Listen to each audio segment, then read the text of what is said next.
তো hey guys, welcome to my Soma লাইফস্টাইলে। চলো, আজকে একটা অর্ডার আসছে, আর সেটা আমি কোথা থেকে না, মিশো থেকে অর্ডার করেছি। তো তোমাদেরকে এই অর্ডারটা খুলে দেখাচ্ছি আর কেমন এসছে দেখি। একটা মোবাইলের কভার অর্ডার করেছি, তো দেখো কীরকম আসছে, তোমাদের সঙ্গে একটু শেয়ার করি।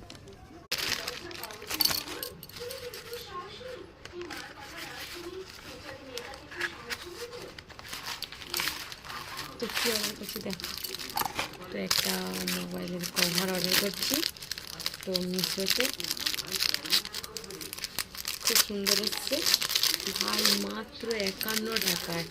তোমরা যদি চাও তো আমি তোমাদেরকে মিশোতে লিঙ্কটা দিয়ে দেবো। Tata bye. দেখে দাও, ওপো রেনোভো 8-এর। হ্যাঁ, চলো, আর ভিডিওটা ভালো লেগে থাকলে লাইক কমেন্ট সাবস্ক্রাইবার, আর দেখা হচ্ছে পরের ভিডিওতে, নেক্সট ভিডিওতে। তখন টাটা বাই বাই।